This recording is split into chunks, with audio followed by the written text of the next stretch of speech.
C'est parti depuis ce matin pour la 17e édition du Salon international de l'artisanat de Ouagadougou-Siao. C'est le chef de l'État, le capitaine Ibrahim Traoré, qui a présidé la cérémonie d'ouverture. Cette 17e édition est placée sous le thème Artisanat africain, entrepreneuriat des jeunes et autonomisation. La cérémonie d'ouverture à suivre dans ce journal. Et puis, le réseau national des associations œuvrant dans le domaine de la santé en abrégé, RENEDS, a décidé donc de faire de l'éducation sexuelle au Burkina Faso son cheval de bataille. Et pour mieux atteindre son objectif, les 13 gouverneurs des 13 régions du Burkina Faso ainsi que les autorités coutumières et administratives ont été désignés comme porte-voix, élément à suivre dans ce journal.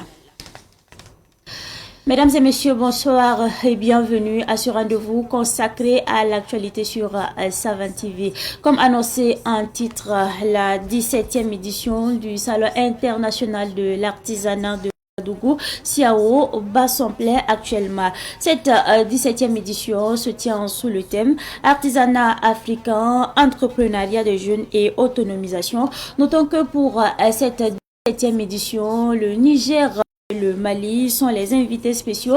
C'est le chef de l'État, le capitaine Ibrahim Traoré, qui a présidé justement la cérémonie d'ouverture ce matin. Revivons donc cette cérémonie d'ouverture avec nos reporters. Il s'agit là de Daouda Yameogo et Fatih Sankara.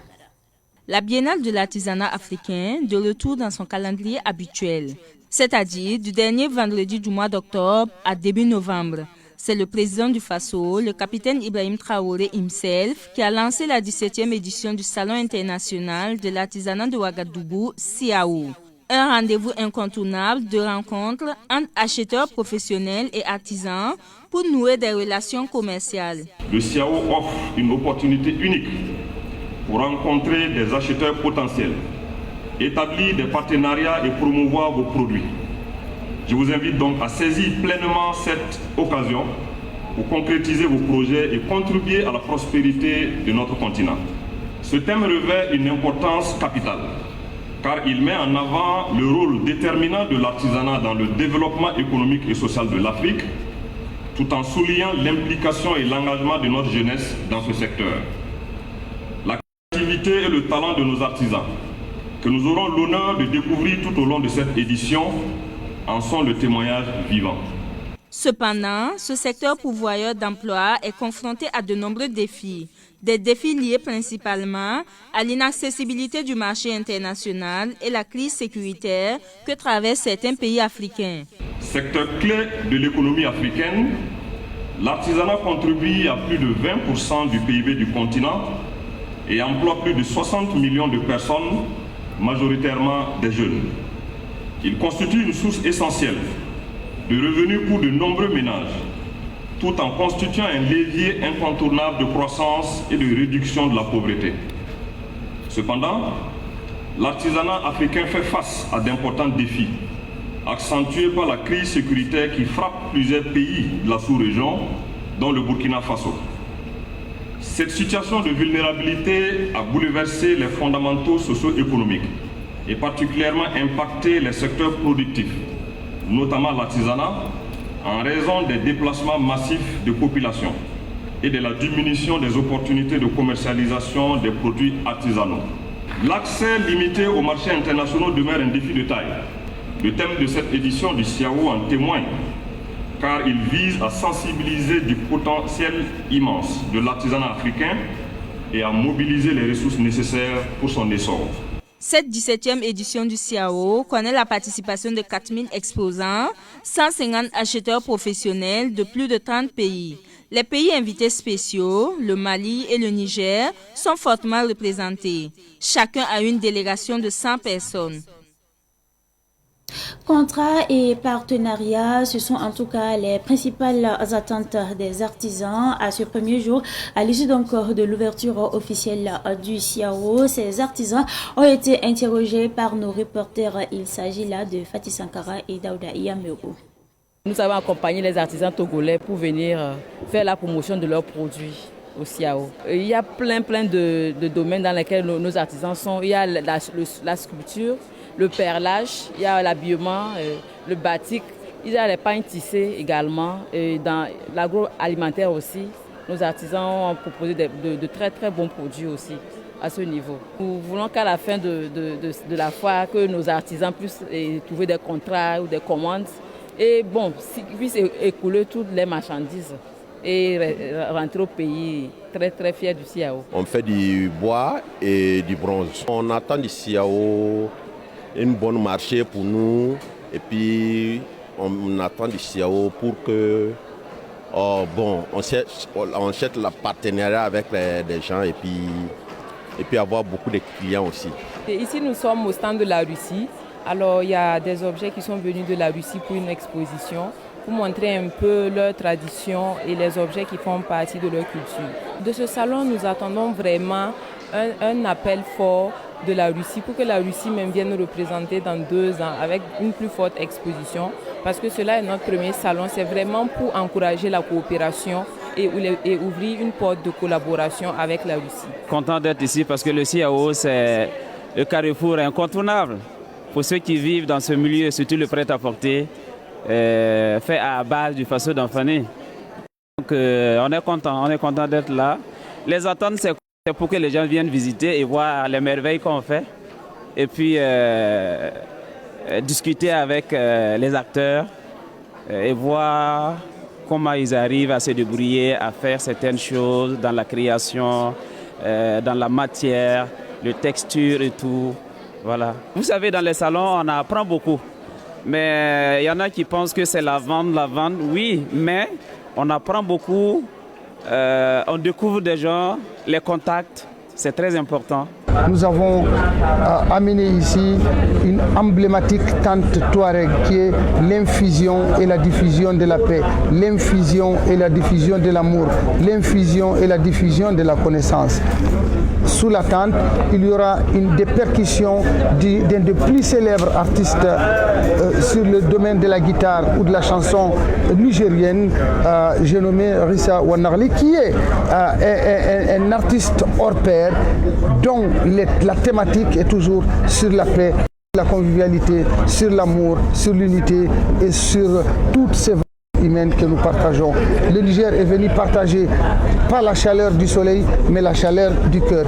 Le Niger est venu partager un verre d'été. Nous avons prévu de partager sur les 10 jours 17 000 verres d'été. Chaque verre d'été constitue un message de paix, un message de l'AES, un message au monde entier que nous voudrions notre autonomie. Dans le cadre de la 17e édition du Salon international de l'artisanat de Ouagadougou-Siao, plusieurs artisans burkinabés et étrangers exposent leurs œuvres sur le site du salon. Ils y exposent leur savoir-faire et partagent justement leurs expériences. Mais tous ne sont pas là. Qu'est-ce qui explique justement l'absence des artisans qui ne sont pas à ce rendez-vous? La réponse dans cet élément signé Cynthia Zongrana et Uriel Lesobo. Tous les matins, Rasmane Compaoré, bijoutier, est à la tâche dans son atelier de Kalgondin, un quartier de Ouagadougou. Rasmane Compaoré compte parmi les artisans absents à cette 17e édition du CIAO. Cet artisan bijoutier exerce depuis 20 ans et est habitué au CIAO. Mais cette année, il manque à l'appel en raison de la cherté des stands d'exposition et par manque de moyens financiers.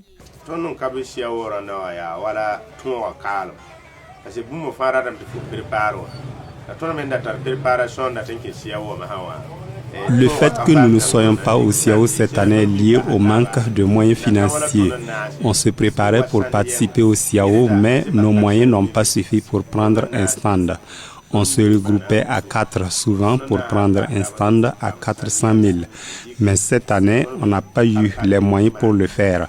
Pour les stands, cette année, quand je suis allé, les prix s'élevaient à 600 000 et 400 000 francs CFA et sous les hangars, aux alentours, c'est à 350 000 francs CFA.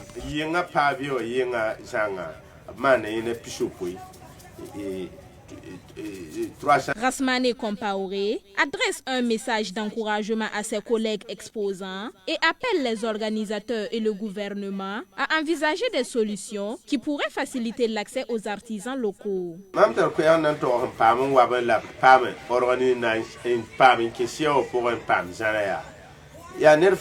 Le message que je veux passer aux autres artisans qui exposent au CIAO cette année, c'est de ne pas s'inquiéter par la clientèle, qu'il s'applique et tout ira bien.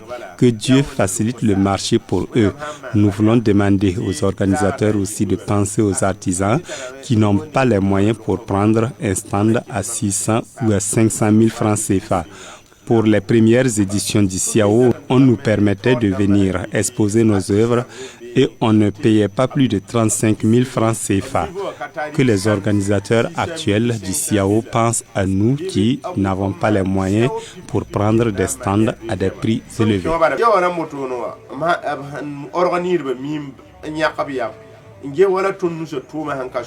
Malgré son absence à cette 17e édition du CIAO, Rasmane Compaoré garde espoir et souhaite faire découvrir ses créations à un public plus large en attendant une opportunité de participer à nouveau à ce rendez-vous international. Après donc cette page consacrée au Salon international de l'artisanat de Ouagadougou CIAO qui bat actuellement son plein à Ouagadougou, nous déposons nos valises à Bobo-Dioulasso, la capitale économique du Burkina, où transporteurs et chauffeurs routiers ont renforcé compétences sur le règlement 14 de l'UOMOA adopté donc le 16 décembre 2005. Cette rencontre s'est tenue le mardi dernier dans la ville de Sié. Et c'est un reportage signé Nongasida Thomasondo de Savan Media Ouest. Cet atelier de formation sur le règlement 14 de l'UOMOA vise d'une part à sensibiliser les transporteurs et les chauffeurs routiers et les outillers, d'autre part à l'application de ce règlement et les dangers de la surcharge et du hors-gabarit. Abouakar Fofana, directeur des systèmes d'information représentant le directeur général de l'ONASER. Les transporteurs et les conducteurs sont des acteurs stratégiques dans le sous-secteur du transport routier. L'objectif visé, c'est de sensibiliser, c'est d'informer ces transporteurs et ces chauffeurs sur le règlement 14 et l'intérêt de son application pour notre cher pays, le Burkina Faso. Abdoulaye Sekou Djiga, conseiller technique de la fêtière des transporteurs de la région des Hauts-Bassins, représentant son président, se réjouit de l'organisation de cet atelier qui va, selon lui, permettre aux acteurs de se saisir de la question du règlement 14 pour mieux mener leur activité, malgré certaines difficultés. C'est avec joie que nous accueillons cette formation, parce qu'en tant qu'acteurs, nous sommes concernés par le phénomène des surcharges. Et nous espérons que ça va nous permettre d'avoir plus d'éléments pour pouvoir mener à bien notre mission. Le fait que c'est bénéfique non seulement pour nos véhicules, pour nos routes, pour la santé physique de nos employés, ça n'a que des avantages. Seulement mais dans l'application, il y a pas mal de difficultés qui ressortent. Le vice-président de l'Union nationale des conducteurs routiers du Burkina, président de la section Grand Ouest, se félicite de la tenue de ce cadre de formation. Il appelle par ailleurs le gouvernement à impliquer les autorités compétentes à la mise en vigueur du règlement et à l'application des sanctions. Pour mettre fin à ça à l'immédiat, il faut impliquer toutes les autorités compétentes, parce que les camions ne restent pas en ville et ils ne restent pas en dehors de ville. Il ne fait que va-et-vient. Ils passent devant les autorités. Donc il n'a qu'à impliquer toutes les autorités, il n'a qu'à prendre des sanctions strictes. Voilà, à ce qu'on n'a qu'à pouvoir mettre fin à ça. Selon l'étude d'impact de la surcharge réalisée en 2008, le phénomène de la surcharge entraîne par an des surcoûts économiques énormes estimés à plus de 30 milliards de francs CFA sur un réseau enquêté de plus de 1450 km. Le projet d'agriculture contractuelle et de transition écologique visite ses réalisations dans les régions du centre-ouest et de la boucle du Mouhoun. À travers une caravane de presse qu'il a organisée, le pacte a visité l'unité de production de miel à Pissavana, à Koudougou, dans la cité du Cavalier Rouge et plusieurs autres regroupements féminins à Réo et à Tchon dans le Sanguier. Les précisions avec notre reporter Issa Oumar. À l'unité de production de miel à Pissavana, située dans la cité du Cavalier Rouge, les machines tournent à plein régime grâce à l'appui du projet d'agriculture contractuelle et de transition écologique PACT. Dans sa démarche, le projet apporte un soutien en formation et en équipement au profit de toute la chaîne de production pour garantir l'approvisionnement en miel de qualité.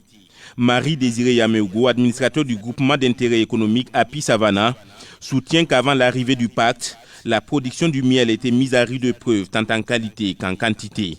Le pacte a accompagné à Pissavana dans le renforcement des moyens de production des acteurs avec près de 2000 ruches qui ont été distribuées au niveau des acteurs et tous les moyens de travail afin qu'ils puissent continuer à développer la production et surtout ce qui a été également innovant, c'est la contractualisation.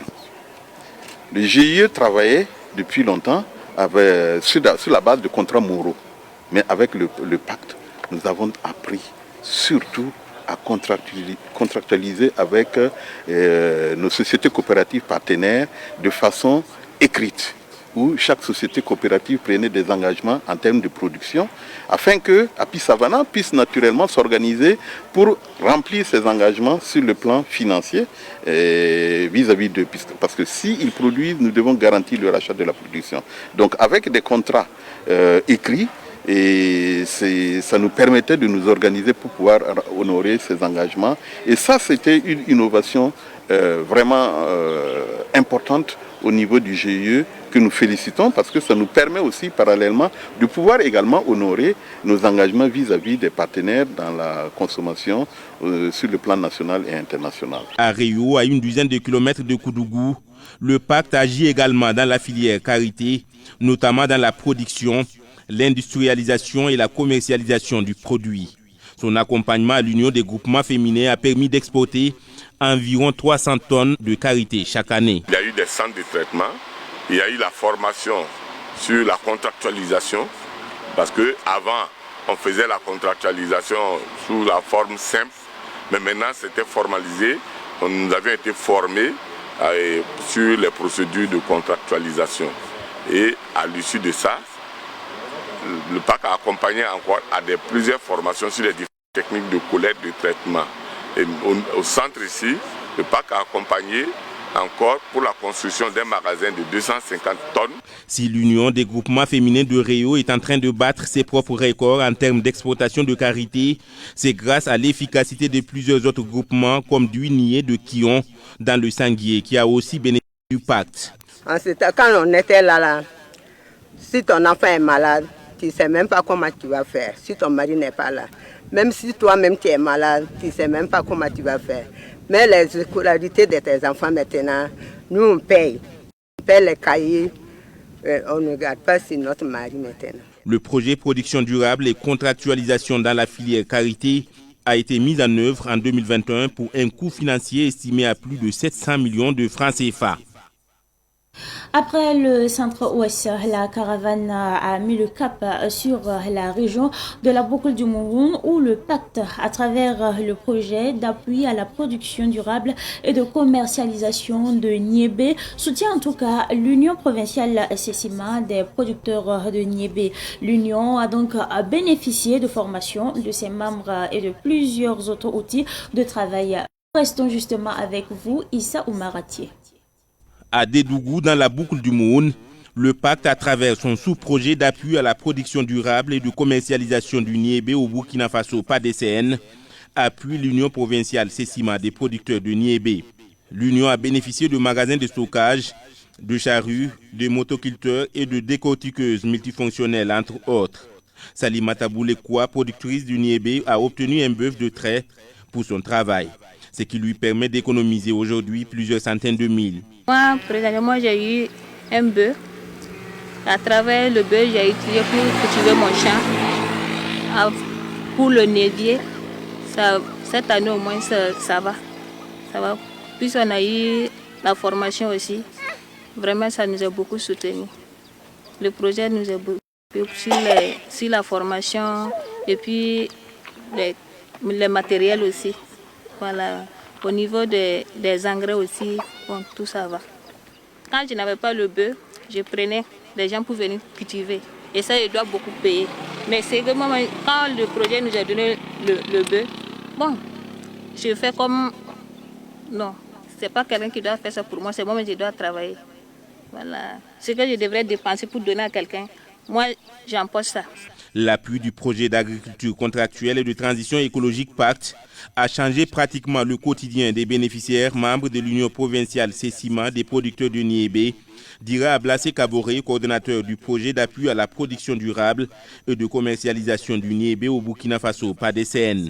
Les bénéficiaires ont l'habitude de le dire, ils ont eu beaucoup d'appui à travers les projets, mais ce que le projet PACT les a apporté, et en tout cas l'impact est très visible en termes de savoir au niveau de la production. Il y a eu une nette amélioration de leur savoir-faire et également en termes d'équipement, ce qu'ils ont reçu est très consistant. Comme je le disais, et vous savez qu'aujourd'hui les femmes, elles ont souvent des difficultés pour pouvoir s'aimer tôt, du fait qu'il faut attendre que les hommes finissent de cultiver le champ familial avant que les femmes n'aient en tout cas le nécessaire pour cultiver leur champ. Mais on les a dotés en charrue, en charrette, en tricycle et également en bœuf de trait et avec des ânes. Donc dès en début de saison, les femmes arrivent facilement à cultiver leur champ sans trop attendre. L'objectif général du pacte est de contribuer à satisfaire la demande alimentaire en qualité et en quantité par le développement de l'agriculture contractuelle, l'intensification agroécologique et la professionnalisation des acteurs. Forte dégradation des routes dans la commune de Guibaré, dans le BAM. Difficile en tout cas pour les populations environnants de rejoindre le chef-lieu de la commune pour leurs besoins. C'est la raison justement pour laquelle la population s'est mobilisée pour réparer les routes. La précision avec Abdoulaye Kinda.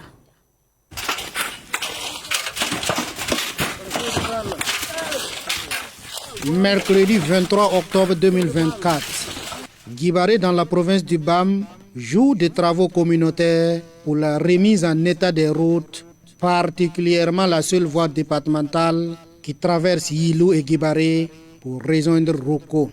En plus de cette voie, celles reliant les autres villages au chef-lieu de la commune sont toutes impraticables. Ce sont les membres de l'association Koglzanga pour le développement de Guibaré qui sont à la tâche à la satisfaction de Kiswen Sida Bezame Ouedraogo, PDS de la commune de Guibaré. La route départementale 95 pense à chose à partir de la jonction de Yilou sur la RN22 jusqu'à Roko. Maintenant, elle est fortement dégradée et les pistes sont vraiment dans un état de dégradation avancée. Mais les populations, en tout cas, s'organisent autour des travaux d'intérêt général pour réparer comme ils peuvent. Nous avons à l'exemple l'association Koglzanga qui œuvre vraiment dans ce sens. Ils organisent régulièrement des travaux d'intérêt général pour surtout boucher les nids de poules sur ces pistes. Ils le font aussi avec leurs propres moyens, avec souvent l'accompagnement de personnes, de bénévoles. C'est-à-dire que la plupart des personnes ressources de la commune accompagnent souvent ces activités. Avec des pelles à la main, les bonnes volontés chargent les tricycles et les camions. Dans cette opération qui mobilise des amateurs de bonne volonté, tous les moyens utiles sont mis à contribution. Pelles, tricycles, camions, bennes. La volonté y est. Maintenant, ce sont les capacités, les moyens. Nous, en tant qu'autorité, nous les encourageons comme nous pouvons. L'ouverture des pistes ou bien l'entretien des pistes dépasse un peu les moyens de la délégation spéciale. Nous effectuons de temps en temps des sorties pour les encourager sur le terrain. Le PDS de la commune de Guibaré, Kiswen Sida Bezame Ouedraogo, invite le gouvernement et les bonnes volontés à soutenir sa commune dans l'entretien des pistes rurales. C'est le lieu pour moi de lancer un appel à toute personne de bonne volonté qui pourrait soutenir cette association qui œuvre pour l'épanouissement, pour le développement de la commune, de ne pas hésiter. Souvent il y a des bennes qui les accompagnent, mais pour même le changement de la latérite, ça pose problème. Nous les avons aussi invités à s'organiser plus que ça, à impliquer tous les villages. Et là, nous, en tant qu'autorité aussi, nous pouvons plaider auprès de certaines structures pour demander leur accompagnement en logistique ou en moyens financiers pour faciliter le travail sur le terrain. La commune de Guibaré regroupe 13 villages. Elle est située au côté gauche de la RN22, après Malou, sur l'axe Kongoussi. Santé sexuelle et reproductive, nous en parlons également dans l'actualité de ce 25 octobre 2024. Le réseau national des associations intervenant dans le domaine de la santé, en abrégé RENETS, a tenu ce vendredi une rencontre de plaidoyer auprès donc des autorités coutumières et religieuses ainsi que les acteurs de la société civile sur la planification familiale et l'amélioration de la santé sexuelle et productive. Une rencontre qui a connu la participation des gouverneurs des 13 régions. Ahmed Joël Compaoré. L'éducation sexuelle au Burkina Faso est un droit pour tous. C'est pourquoi le RENETS en fait son cheval de bataille avec le soutien du ministère en charge de la santé. Le RENETS échange ici avec les autorités coutumières et religieuses ainsi que les gouverneurs des 13 régions pour qu'ils servent de porte-parole auprès des populations. Vous saviez qu'aujourd'hui et jusqu'à présent, nous avions un fort taux de grossesse non désirée et des avortements ainsi que des accouchements qui ne sont pas communs. En termes d'attente, vous savez que les gouverneurs ont des cadres de concertation régionaux à leur niveau. On ne va pas inventer la roue. On va les passer le message. Au niveau de ces cadres de concertation-là, ils vont également passer les messages à ce niveau. C'est la même chose que les coutumiers religieux. Chaque vendredi, le plus souvent, les coutumiers religieux reçoivent beaucoup de la communauté. Ils vont passer le message de sensibilisation à ce niveau. C'est la même chose également aussi pour les associations, les leaders d'associations. Ils ont des cadres de concertation, des rencontres hebdomadaires. Ils vont passer le message de sensibilisation également à ce niveau. Le ministre de la Santé, parrain de la cérémonie, est représenté par le gouverneur de la région des Hauts-Bassins. La planification familiale et la santé sexuelle et reproductive constituent des piliers essentiels dans notre système de santé. En ce qui concerne le ministère de la Santé que je dirige, sur la base de la politique nationale de développement sanitaire PNDS, mon département a mis en place une politique en matière de planification familiale et de santé de la reproduction. C'est donc le lieu pour moi de saluer les efforts incessants, notamment du réseau national des associations intervenant dans le domaine de la santé pour ses multiples implications aux côtés de mon département dans la quête permanente du bien-être sanitaire de nos populations. Pour Valérie Sanon, directrice de la santé et de la famille, le taux de mortalité maternelle demeure élevé au Burkina Faso. C'est pourquoi ce cadre de plaidoyer vient à point nommé. La planification familiale, c'est une stratégie importante dans le développement même d'un pays.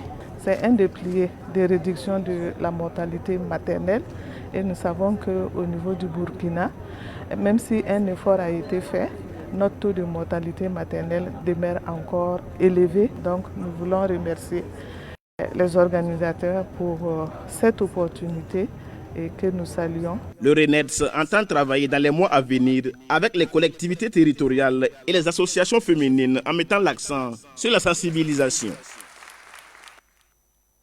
Actualité sportive, avant donc de refermer cette édition et nous parlons donc de la Coupe du Faso. Le Marocain Mochine El Kouraji détient le maillot jaune du 30 5e Tour du Faso. Il a remporté la première étape du Tour du Faso, parcouru entre Koulibaly Tenkodogo.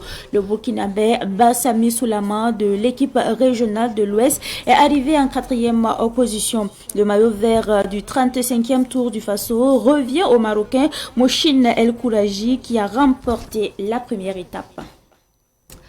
Cette pensée donc avant de refermer cette édition, souvent il est bon que certaines personnes sachent qu'une fois que vous avez traversé seul des situations douloureuses et pires sans aucune aide quelconque venant de tierces personnes qui pouvaient évidemment t'aider, alors que ces personnes sachent qu'elles n'ont pas besoin d'être là quand tout est rose. C'est tout pour cette édition du soir que j'ai pris en tout cas du plaisir à vous présenter. Merci à vous pour votre constante fidélité.